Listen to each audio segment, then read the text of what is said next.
and welcome to a special encore episode of What Went Wrong, your favorite podcast that happens to be about movies and how hard it is to make any movies, let alone a really good one. We are between seasons right now, so what we're doing is bringing out some of our favorite episodes from the vault for you with a little special introduction. But before we get there, I have a special request for you all, and that is, will you do my job for me?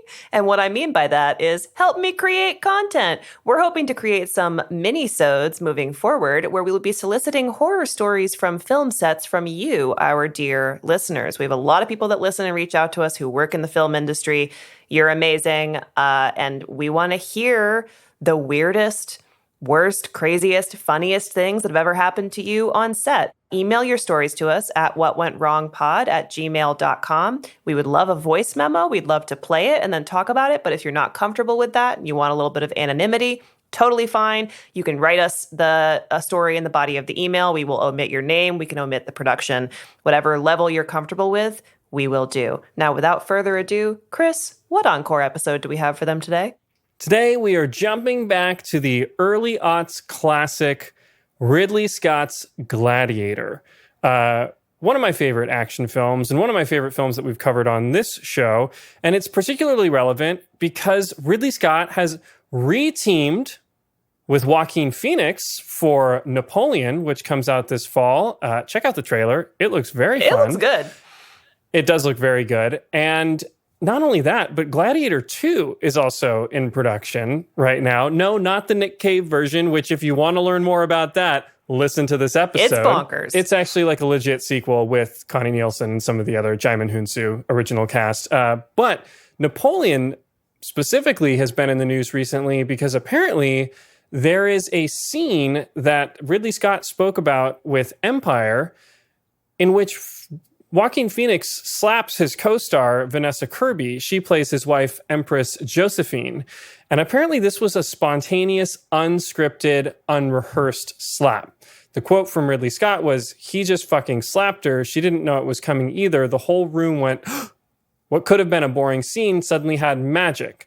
Now, this quote drew a lot of ire from, I think, understandably, various women's groups, etc. However, shortly after, Joaquin Phoenix came forward and he and Vanessa Kirby confirmed that apparently they had agreed that they were comfortable slapping each other, grabbing each other, kissing each other, all spontaneously unscripted.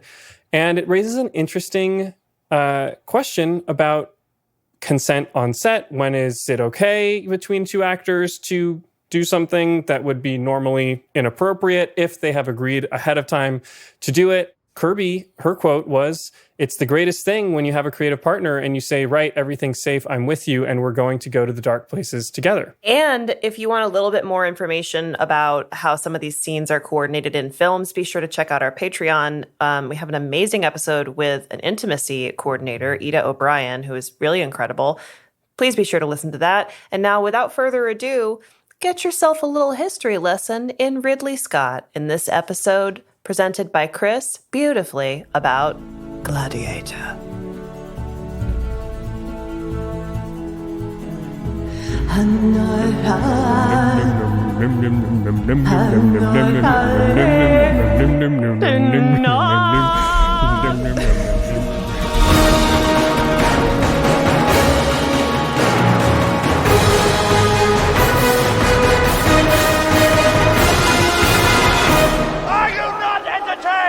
All right, guys, thank you for joining us for another episode of What Went Wrong. I'm Chris Winterbauer here with Lizzie Bassett, who I'm watching just like munch down on just way too big a bite of spinach and I don't know what else. Tomatoes.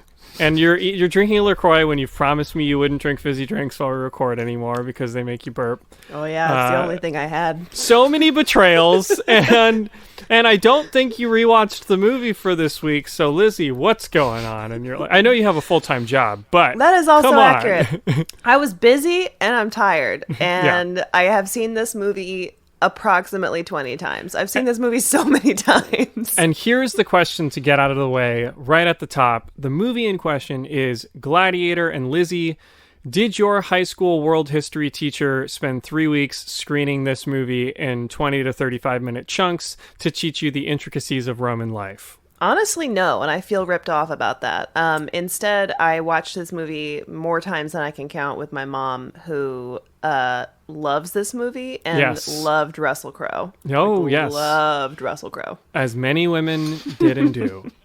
Today, we are entering the ring with Ridley Scott's somewhat historical epic Gladiator, co-produced and distributed by DreamWorks Pictures and Universal. The film stars, as Lizzie mentioned, Russell Crowe, Joaquin Phoenix. Around the world.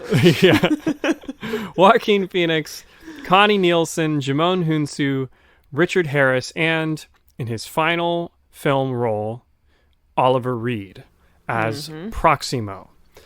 So, for those of you who don't know, can't remember, or have not seen the film follows Russell Crowe's Maximus Decimus Meridius, who is a decorated Roman general tasked by Richard Harris's Marcus Aurelius, who was a real person, with transitioning Rome from a monarchy back to a republic upon his death, something he didn't actually want in real life.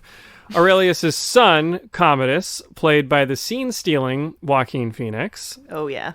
Not loving this plan that denies him his, quote, rightful place on the throne, murders his father, and orders Maximus and his family to be executed. We then follow Maximus as he embarks on a quest for vengeance through the gladiatorial rings of ancient Rome. To be clear, he does execute Maximus's family. Yes. And then Maximus manages to find out and, get, sold into slavery? I guess I should have watched this. The film was very well received critically. Currently holds 77% on Rotten Tomatoes, actually a little lower than I thought it would be at. It won 5 Academy Awards. It played especially well at the box office. However, it was far from a surefire success. As we'll learn, a disgruntled star, an incomplete script, and a death during production all threaten to derail this now action classic. So, let's let the bloodshed begin! Ow, stop! All right. So Gladiator's road to the big screen begins with writer David Franzoni. Franzoni is a screenwriter who came up in the industry in the mid-1980s, and after some early success, he found himself attached to a bunch of projects that had a lot of great promise, but never went anywhere. So an Al Capone biopic that he co-wrote with John Milius of Apocalypse Now, a Harvey Milk biopic that was supposed to be directed by Oliver Stone. It never went. And a reboot of the House of Cards BBC miniseries that Michael Mann was supposed to direct, which, of course, was later done by David Fincher. All of these projects fizzled out, went into development hell. They never got produced. But Franzoni's work didn't go unnoticed. Steven Spielberg, impressed by a George Washington biopic script that Franzoni had written that's still unproduced and has had 30 directors attached to it, hired the scribe to adapt what historical film of Steven Spielberg's from the 90s?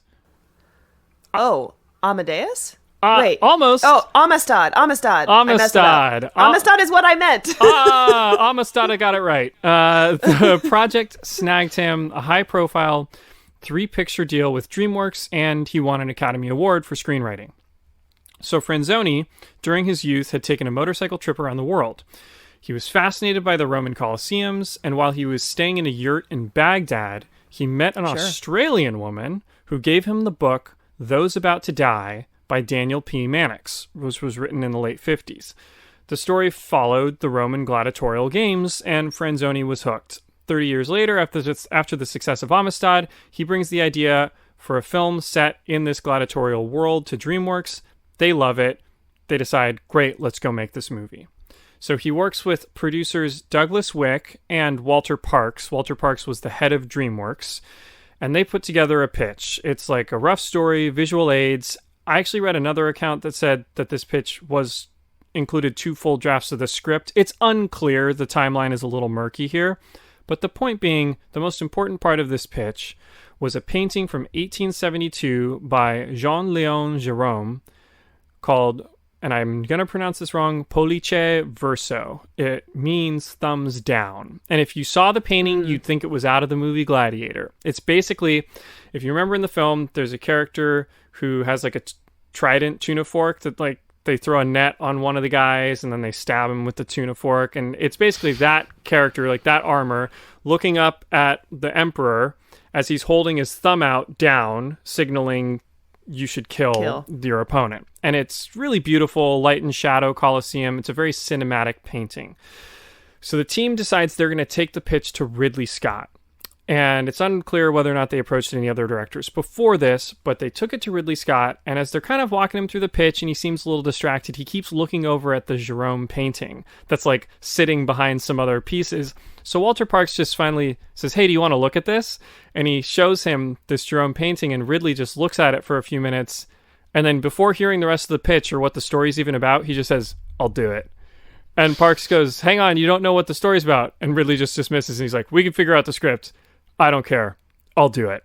And so he was clearly just so fascinated with this world of gladiators and the visual storytelling potential that he was willing to jump onto this project without really knowing what the story was about and without reading I kind of get it. Yeah.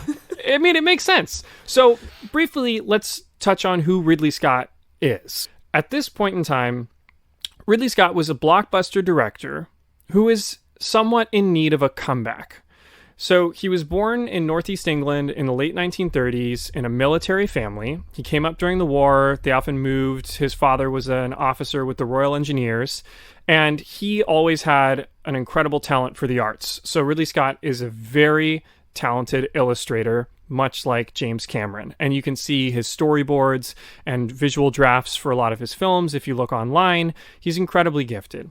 He went to the Royal College of Art in London, and in the early 1960s, he started working for BBC, initially as a set designer. So it makes sense. He comes from this visual world. In 1965, he started directing television. He then, much like David Fincher would later do, founded Ridley Scott Associates. It's a commercial production company.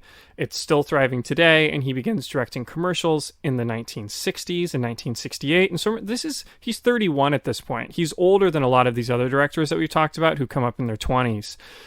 So he has this incredible run, and it culminates with helping Chanel No. 5 revitalize its image in the 1970s and kind of like regain its place as like a non-passe sort of high class. And he kind of was one of the guys that invented the more modern perfume commercial, which now First of all, like insane. Yeah, hate perfume commercials. Yeah. They just automatically make no sense. That's Correct. The first rule. Second thing, Chanel No. 5 does smell like an old lady's bathroom. It does. That I want to go to. So now, like I mentioned, unlike a lot of the directors we've covered, Scott didn't actually direct his first feature film until he was 40 years old. It was The Duelists, starring Harvey Keitel and Keith Carradine.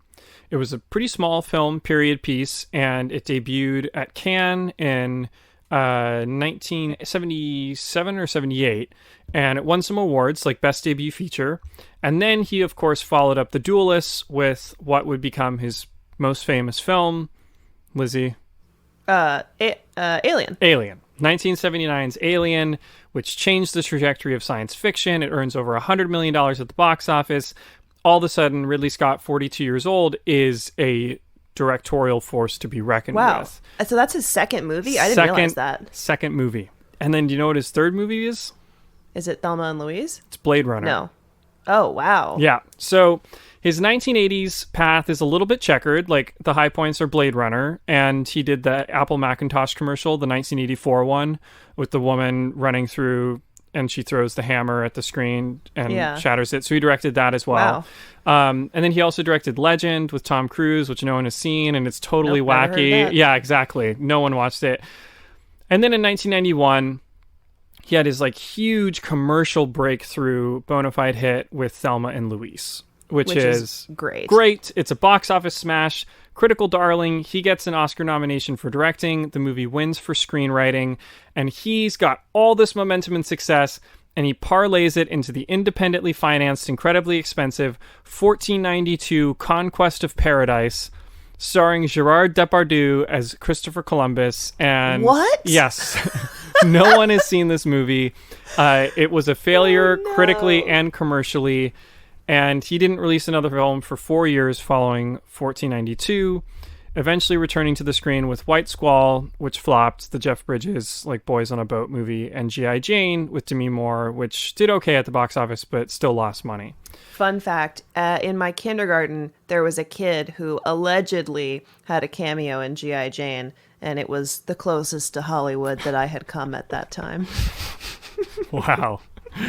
Oh, how the turntables. So in the 1990s, which had started off at such a high point for Scott with Thelma and Louise, it turns out to be this kind of down period in his career. And so whether or not Scott feels this pressure of Gladiator needing to be a hit, he kind of does need it to be a hit. It's been now almost 9 years since his last big movie. And so what we can say is that no matter how the movie would turn out, it would be an inflection point, the first film under his name to be released in the new millennium. And furthermore, he's tackling a genre that's been dead in Hollywood for 30 plus years. Right. Roman epics are considered totally risky moves. Spartacus and Ben-Hur, like back in the 50s and 60s, had lit up the box office, but there had been no such successes in recent years. People were worried it was going to be a, quote, toga party, is what they called it. Like, kind of out-of-shape actors in loincloths, women suckling grapes. Right. That had kind of become a genre for a while there, where they really cranked out a bunch of really bad ones. Yeah, so like Cleopatra in 63 was a big flop. And then, ironically, The Fall of the Roman Empire was the 1964 film that lost a ton of $10 million. And actually, the entire plot of Gladiator is a ripoff of The Fall of the Roman Empire. And so literally, like, it's just a beat for beat. It's the same story. So they basically just took that movie and they're like, it didn't work then, but maybe it'll work now. So all of this is going to depend on a script, as we know in these processes. And unfortunately, it turns out the script is a bit of a disaster for Gladiator. So Franzoni turned in his first draft sometime in April of 1998, and the story was almost completely different in detail than what they ended up shooting. So it followed Narcissus, who was a real historical figure. He was a wrestler of the gladiatorial games who eventually strangled real-life Emperor Commodus to death in his bathtub. Cool. Yeah, the broad strokes of the story are similar, but apparently, like, the dialogue was extremely dense. The story was less propulsive. It was much more ambiguous. We never witnessed Commodus murder his father. There was, like, some ridiculous touches that actually were historically accurate, like Narcissus finds himself sponsored by the Golden Pompeii Olive Oil Company, much like a modern-day athlete. And this runner, which was a real thing, apparently, back in the gladiatorial games. They would get sponsorships from local companies. And they actually, in the third act of the film, the slogan for Golden Pompeii Olive Oil becomes, Narcissus would kill for a taste of Golden Pompeii Olive Oil, which was a real part of the script. Oh, no. So then in the third act of the film, of the original screenplay, Commodus burns his sister Lucilla, played by Connie Nielsen, alive inside a brass bull, along with the other senators that betrayed him. He then replaces these senators with chimpanzees in purple togas. And then in the end, Narcissus, after it's revealed that his family is actually still alive. And so it's like that kind of classic, like, actually, they've been alive this whole time. And then after he kills Commodus, he rides off with his family into the sunset. Roll credits. Nope. Ridley Scott had a similar reaction. And he hired John Logan, who'd written Any Given Sunday and Bats, if you haven't seen it, more importantly. Sure haven't. I have 3 times. A good horror movie about bats. Logan does a rewrite, and 6 months later, and I think this is roughly around October of 1998, he turns in a new draft. So he has changed a number of things. The best decision that he makes is Maximus's wife and child are killed off 100% in the first act, giving him the full revenge motivation that he needs to take him to the end of the story. He added in kind of the North Africa gladiator training sequence that then happens before he gets shipped off to the Colosseum. Which is also good. And basically it seems like it's pretty close to the end product structurally until you get to the third act. And so the third act of the film was much bigger. Maximus escapes via the sewers. He was still called Narcissus in this draft, but I'll refer to him as Maximus. He brings the army back to Rome, has a big battle with Commodus's Praetorian Guard. He then chases Commodus into the bowels of the Colosseum, kills him underneath the Colosseum after Commodus reveals that he killed his sister, Lucilla. And then he rides that elevator up to the base of the Colosseum, like in the end of the current film. They then ride this ancient elevator that you see in the final film up to the center of the Colosseum. The Roman audience is waiting. The emperor's dead on the platform. They're all excited. Maximus then adopts Lucius, who's Connie Nielsen's son, played by Spencer Treat Clark in the film. And they go and live on a farm. End of movie. Happily ever after. It's a lot closer to the final version. Yeah. So, some sort of script in hand. Ridley Scott and company need to find their cast.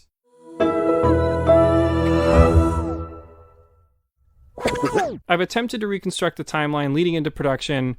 Don't hold me to this exactly. But assuming that Logan turned his draft of the script in sometime around October 1998, and assuming that production began in January 1999, which we do know, and that construction of a lot of these sets took many months, and that the actors were hired many months in advance, I think we can safely assume that Scott and the producers were actually sending out John Franzone's script, the first one I described to you, had to be, to the cast in trying to draw them to the film. Right. So I wasn't able to find a completely verified list of who Scott initially wanted for Maximus. However, various sources claim that Mel Gibson was first offered the role. No. No. And he turned it down. He has since said that he felt he was too old for the part. He was 43. He was almost 10 years older than Russell Crowe. He'd also just done Braveheart. And he actually went on to take the lead in Roland Emmerich's The Patriot, which shot almost the same time. Yeah. Antonio Banderas was also strongly considered. And I don't know if you remember, in the movie, the character is Spanish. He's called the Spaniard throughout the entire film. Yes, which is strange when you look Russell Crowe in the face. Well, yeah, we'll get there. So, in the end, Ridley Scott, though, wanted actually a lesser-known actor. And so he reached out to Russell Crowe, the ruggedly handsome, now infamously combustible, New Zealand-born actor. I will say this. I forever will love Russell Crowe, no matter how many phones he throws at hotel employees. So, Russell Crowe, at this point, was not the Russell Crowe we know today yet. He was in his mid-30s, and coming off of the critically acclaimed LA Confidential, which if you haven't seen it, like, it's so good. It's one of the best movies ever made. Go watch it. Crowe grew up in New Zealand and then Australia. He'd been exposed to the film industry through his parents. They worked as set caterers, and he'd kind of like worked consistently through the 90s. First an Australian film with Proof and Romper Stomper, and I've seen Romper Stomper, and it's definitely worth watching. So at this point in time, Crowe is working on The Insider, Michael Mann's story about a tobacco industry whistleblower. The character that he plays, real life, I think Huygens, the guy's last name, was actually 20 years older than Crowe. He was in his 50s. So he was wearing a wig, and he also weighed a lot more. So Crowe had put on 50 pounds for the role.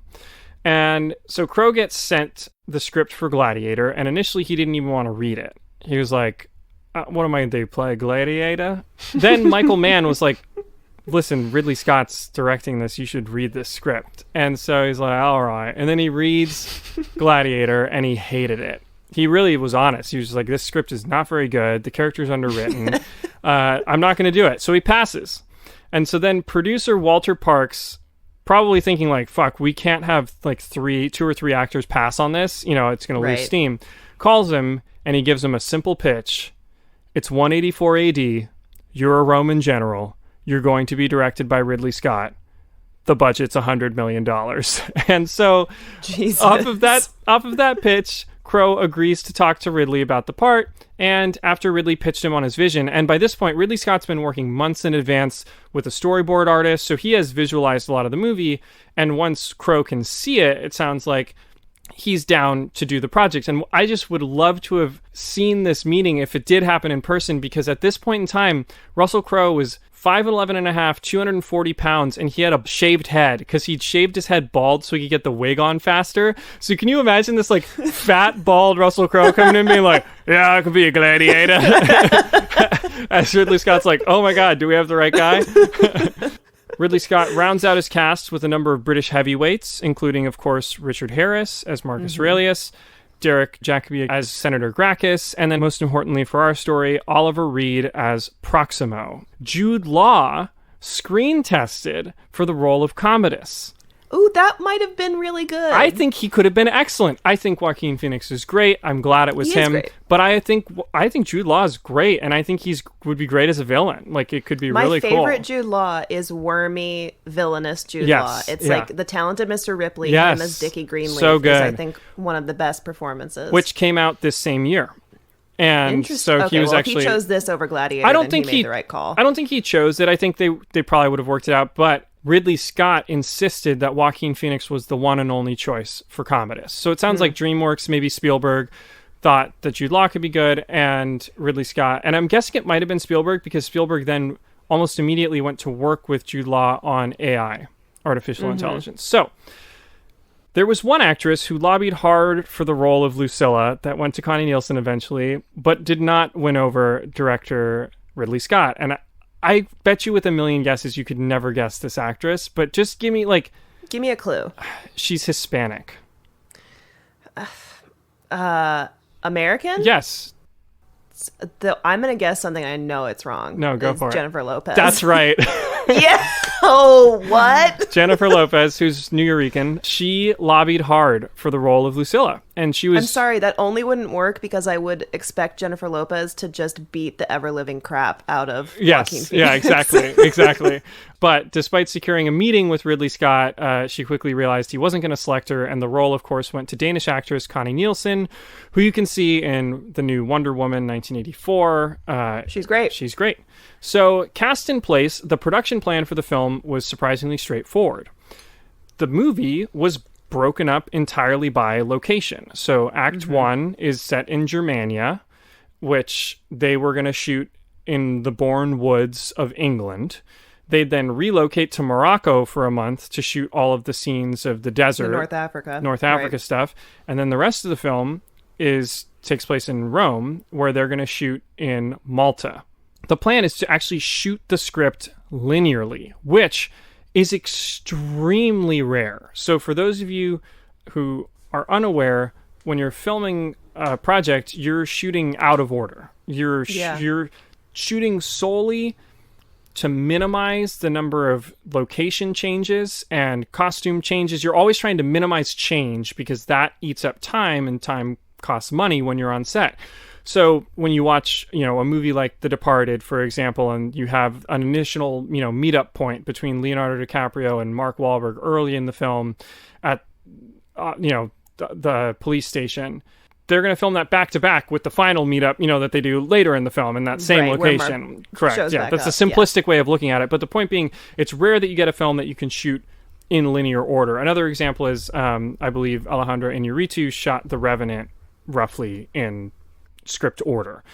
So production would last just over 4 months, from January through May of 1989. That's not terrible. The other reason to shoot linearly is that all of the big set pieces take place in the back half of the film. Rome is the most extensive piece of construction, so let's shoot all the lower construction cost stuff up front and give our production team more time to finish these sets. And the sets were enormous.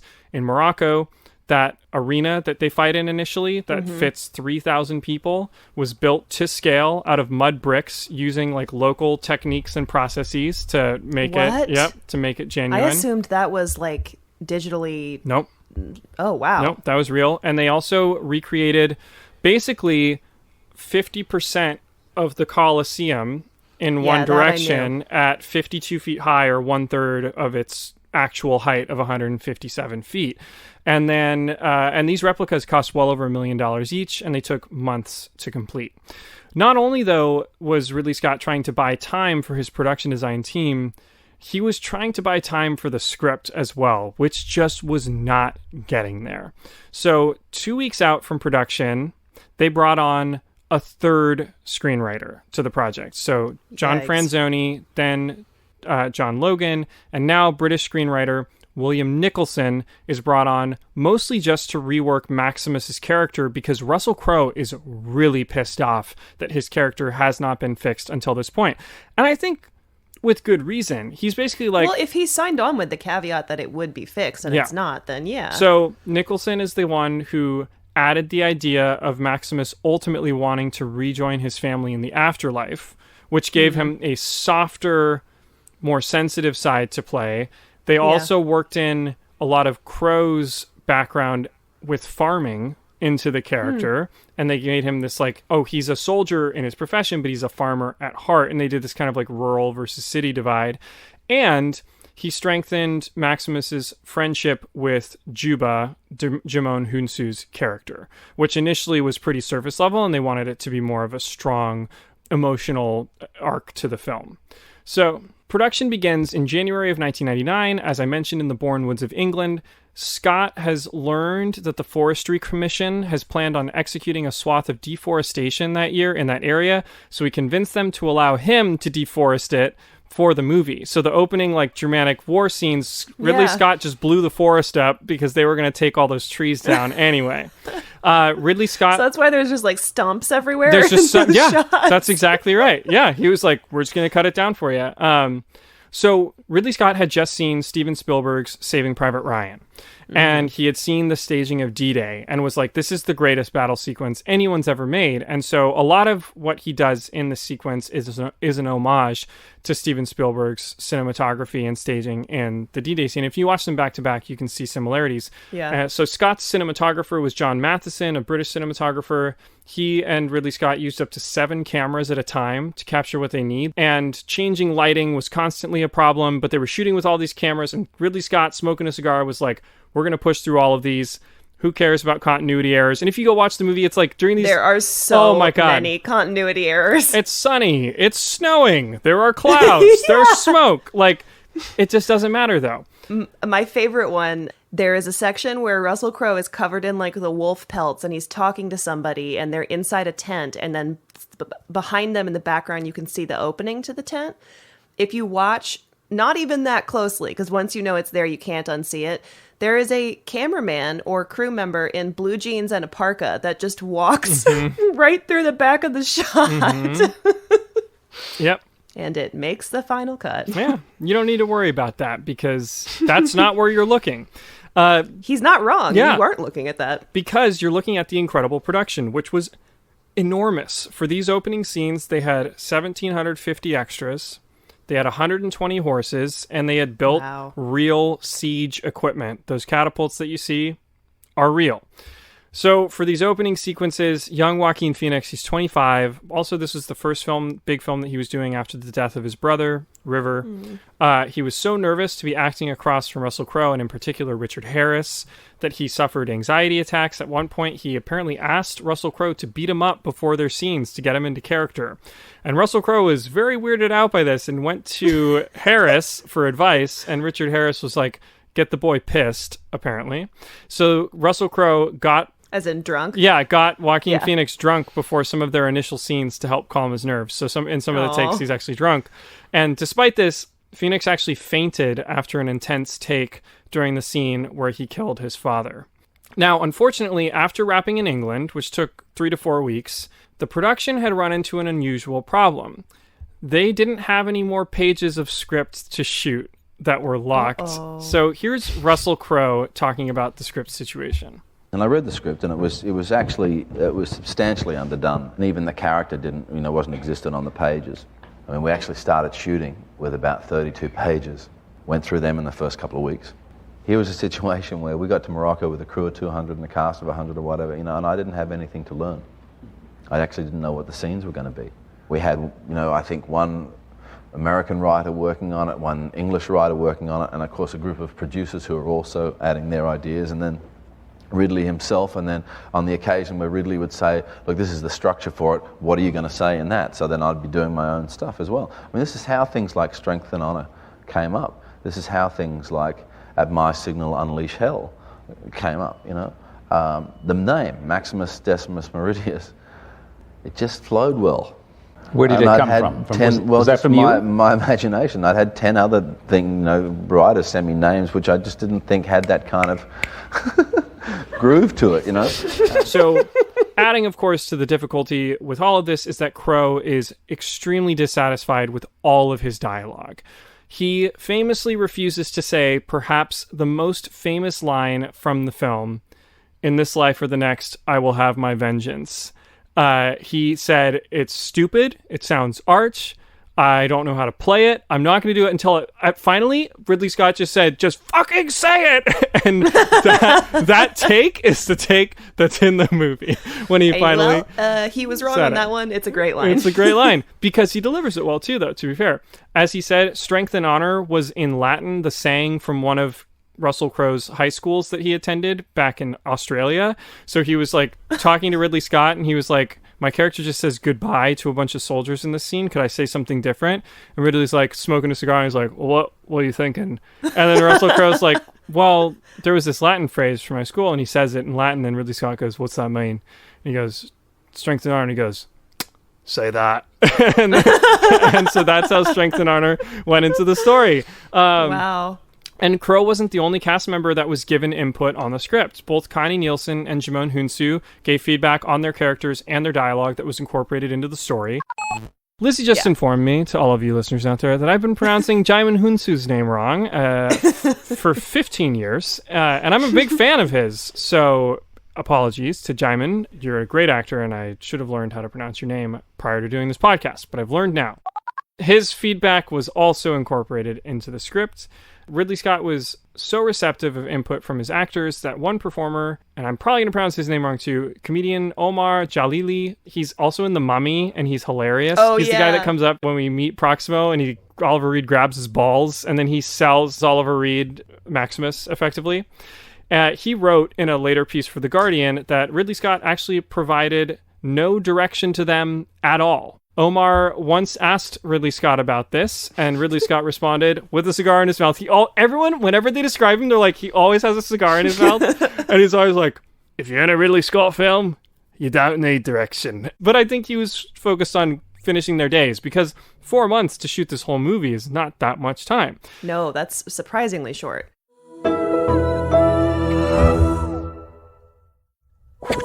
So the production moved to Malta after a few weeks in Morocco for the Rome set scenes where the Colosseum replica had been built.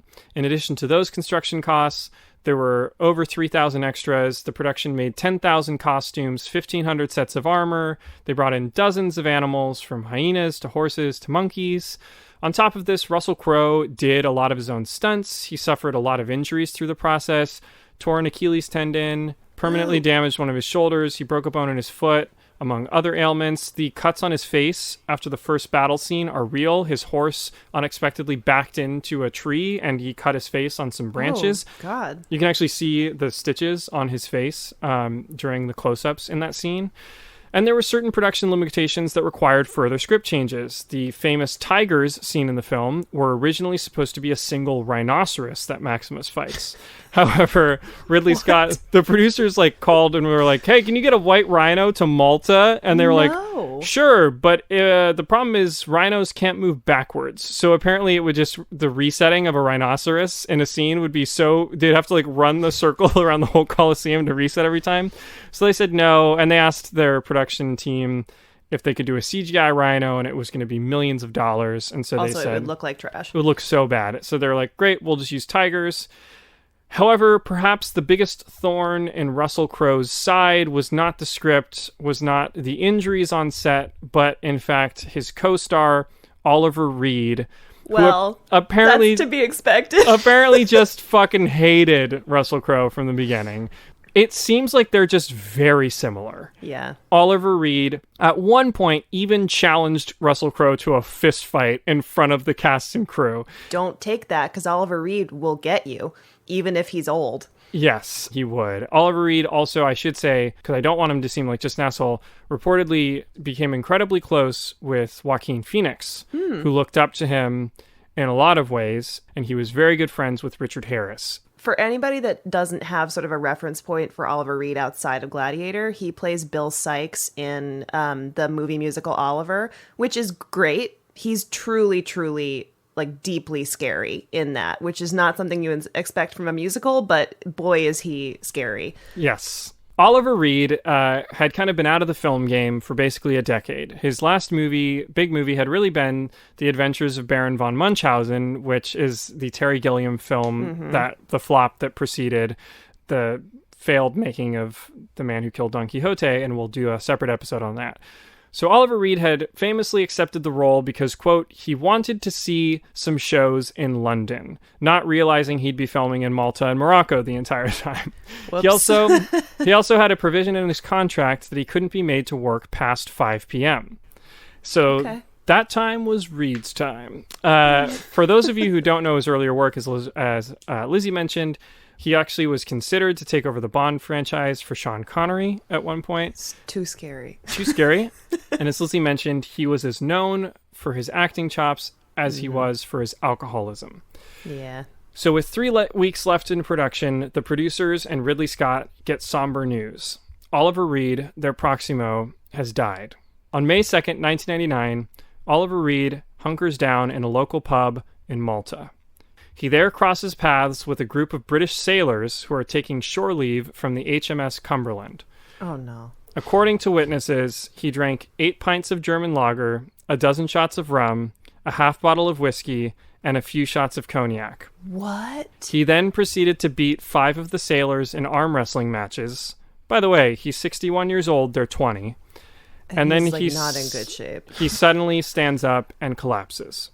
He died on the way to the hospital of a heart attack. As I mentioned, he was 61 years old. So Ridley and his team are devastated for obvious reasons, and they're also completely screwed because they still had multiple key scenes with Proximo's character left to film. As scripted, the retired Gladiator trotted out to fight Maximus at the end of the second act was supposed to be Proximo. Oh, no. And then the end of the film was to feature him, not Djimon Hounsou's Juba, burying Maximus's statues in the sand at the Colosseum and walking away. So Proximo was the end of the movie.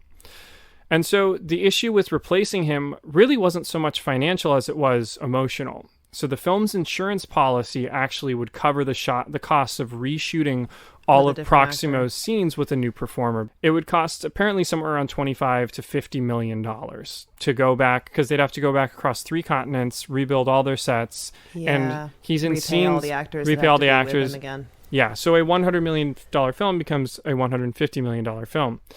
But really, the real hurdles were the fact that Ridley Scott and the entire team were exhausted. It was such a struggle to get through this film for all of the expected reasons and the unexpected ones of the script and Russell Crowe, etc.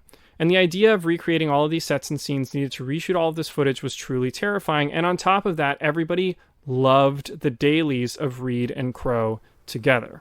Yeah. Meanwhile, post-production house The Mill, located in England, was hard at work figuring out how to use visual effects, which Hollywood was just starting to embrace. Remember, we had Jurassic Park in 93, and everything, the world of visual effects opened up. But they could be great results and terrible results. As we mentioned on an earlier episode, Last Action Hero, Alien 3, roughly the same time as Jurassic Park. Some look good, some don't. So The Mill is working on how to recreate the Colosseum, composite tigers recreate Rome from above. They're pioneering techniques that would be used in epics for years to come, including motion capture and crowd generation. So Ridley Scott flies in screenwriter William Nicholson, and they set out to rewrite Proximo's arc in a way where they can repurpose existing footage of Oliver Reed onto an added scene that Nicholson would write, then rely on The Mill to digitally composite Reed's face onto a body double. This becomes the scene where Reed ignores the Praetorian guards at the gates of the Gladiator training section. He releases Maximus and is subsequently killed in his chambers. Wow, that's that's entirely reconstructed after he's dead? Yeah, and if you watch it now in high definition, you can tell. But given that it was done in the year 2000, I think the effect looks remarkably good. In total, The Mill recreated 2 additional minutes of screen time for Reed. That's a lot. And it costs $3.2 million to do, which, if you think about $50 million for redoing the character, much less. The film is dedicated in Reed's memory. So at the very, very end of production, Ridley Scott still isn't satisfied with the story. He still feels like the themes of the film weren't strong enough. So while shooting in Tuscany and apparently location scouting for Hannibal, he found himself inspired by something he saw. And here's Ridley Scott. I knew I wanted to find a metaphor for mortality. I wouldn't discover the symbol of that until the very last 2 days of photography when I was in Tuscany. And I've got a double standing in his Roman leather armor and tunic. He's standing waist deep in wheat, and he's actually stroking the corn, the wheat or the corn like that. And I was watching that and thinking, right, there's the opening shot of the movie. It also becomes the lead into the idea of heaven, because that's where he will go eventually. And then you connect when he talks early on to Marcus Aurelius, who says, tell me about your home. He's actually describing the perfection that's in his own mind, which in a funny kind of way is heaven, because that's where his family died. So the kind of connective themes of the film weren't really discovered until the second to last day of filming. And actually that scene that Ridley Scott describes of Russell Crowe telling them of his farm, that's actually written by Russell Crowe. Russell Crowe wrote his speech about his farm in Australia and wrote it into that scene. So Russell Crowe, that's a nice speech. He does deserve some credit for that. Yeah. So the film enters a lengthy post-production process in the summer of 1999. Guys, The Mill did incredible work on this movie.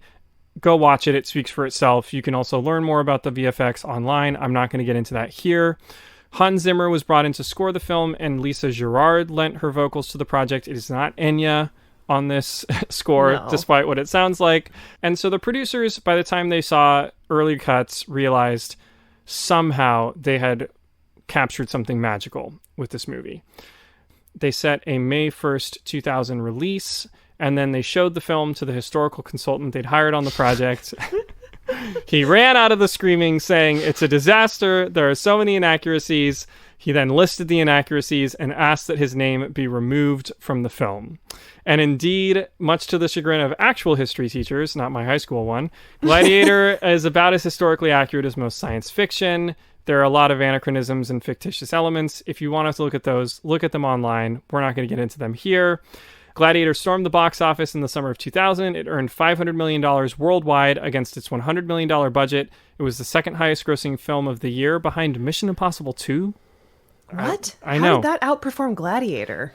It was nominated for 12 Academy Awards, including 4 of the Big 5, Best Actor, Best Director, Best Original Screenplay, and Best Picture. Didn't get Best Actress because there's literally one female speaking part in the whole movie. Correct. Joaquin Phoenix was also nominated for Best Supporting Actor, John Matheson for Best Cinematography. It was Ridley Scott's first nomination since Thelma and Louise nearly a decade earlier. We should also note that Ridley Scott opted not to take a producer credit on the film, despite his having done so on the previous 4 films that he directed. In a later interview, he said the movie already had a bunch of producers on it and he didn't want to glom on.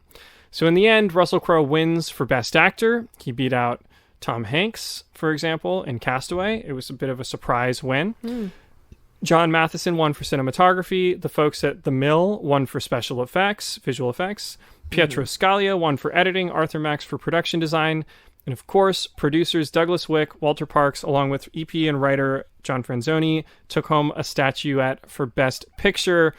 Ridley Scott, as they ran up to the stage, went, God damn it, I should have taken a producing credit on this project. Oh, no. And if you look at his filmography, he has never not taken a producing credit since that movie. Out of curiosity, do you know who beat Joaquin Phoenix for supporting actor? Because he's the one that, like, his performance is so insane. Oh, it was Traffic, Benicio del Toro. Russell Crowe, of course, would go on to have the most illustrious and productive decade of his career, a stretch highlighted by A Beautiful Mind, Cinderella Man, and capped off with 3:10 to Yuma in 2007. He's had a dip since, but like The Nice Guys was pretty good a couple years ago. Scott's career has been up and down in the decades since, but he continues to work at a prolific rate with no signs of slowing down, even though he is 83 years old now. Oh my God. And he looks great, and he's crushing it. Go Ridley Scott. And of course, Lizzie, to end this episode, I'd be remiss if I didn't mention the speculation around a long gestating prequel or sequel to Gladiator. Now, folks, if you don't want to hear this, you can check out now. This is that concludes our section on actual Gladiator, but I have to talk about Gladiator 2 because the script was written and it's amazing. Ridley Scott's decision to kill Maximus at the end of Gladiator was controversial for a number of reasons, not the least of which because it ruled out a sequel. Right. So if you remember in the first drafts that DreamWorks read, he lives. So Ridley Scott wanted to do a sequel after the success of the first film. He planned on hiring screenwriter John Logan to pen a follow-up that would be set in Rome in the years after Maximus's death. It would feature neither Russell Crowe and really not be about gladiators and serve more as a spiritual successor to Gladiator than an actual direct sequel. Okay. Now, unhappy at the notion that a sequel would be made without him, Russell Crowe reportedly hired Australian musician Nick Cave to write a sequel to Gladiator. What? Called Gladiator 2. And so Nick Cave, who is great, like, go listen to his music. He's amazing and an amazing composer. Great. And he had written one film before this, and I can't remember what it was called. He took the job with one question: didn't you die in Gladiator 1? To which Russell Crowe responded, yeah, you sort that out, mate. So, without further ado, this is the plot of Nick Cave's Gladiator 2. Moments after the events of Gladiator, our hero Maximus wakes up in the afterlife. However, to his horror, this isn't the Elysium that he imagined during Gladiator 1. No, this is a rain-soaked netherworld at the edges of a black ocean where terrified people huddle together in purgatorial state. With the help of a ghost guide, Mordecai, Maximus heads to an old temple where he communes with Jupiter, Mars, and 5 other long-dead Roman gods. Jupiter explains that Hephaestus, who, by the way, is technically, that's the Greek name for the god, I guess, has betrayed them, and that if Maximus kills him, they will reunite Maximus in the golden wheat fields of Elysium with his wife and son. So it's like, okay, it's like the afterlife version of Gladiator. No. So Maximus actually quickly finds Hephaestus, kills him, but is then transported back to Rome 10 years after the events of Gladiator, where he sets out to find his son Marius, who in this world is somehow alive and wasn't, like, crucified and burned like in the first movie. Yeah, he's extra dead in Gladiator. Well, Maximus finds him. He also teams up with some secret underground Christians and Juba, Jaimun Hunsu from the first film, and they go head-to-head against the new villain of the story, which is Commodus's nephew, Lucius, who grew up to become evil in this timeline. The action also now features a flooded Colosseum filled with 100 alligators. Yeah. But then the movie keeps going. And this final battle stretches on for 20 pages or so as we watch Maximus, now immortal, stride into battle across history, participating in the Crusades, World War II, the Vietnam War, and finally raiding the Pentagon. So it's the opening credits of X-Men Origins Wolverine. Yes, exactly. Yes, one of my favorite really bad so X-Men good. movies. So good. It's amazing. Russell Crowe read the script. He called up Nick Cave, and apparently all he said was, "Don't like it, mate." And that was the end of Gladiator 2. All right. Apparently there is still a prequel in the works. Who knows if that will ever come out. Of course, to wrap things up, we need to talk about what went right. And there's a lot to choose from for this movie. Mm-hmm. So Lizzie, spinach in mouth, tell me, in your opinion, what went right with Ridley Scott's Gladiator? I've got to go with the casting of Joaquin Phoenix. While I think that Jude Law could have been really good, I don't think you can beat Joaquin. And I'm so glad that this kind of launched.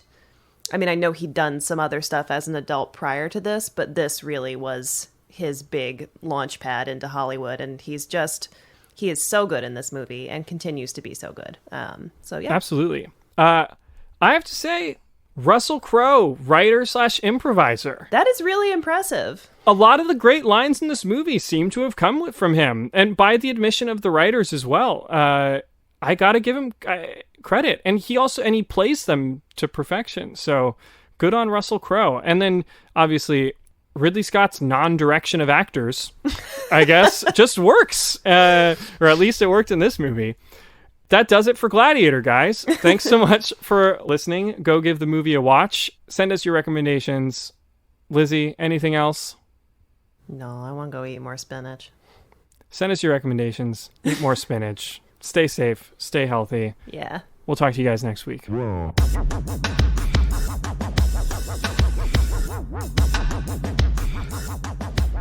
What Went Wrong is a Sad Boom podcast presented by Lizzie Bassett and Chris Winterbauer.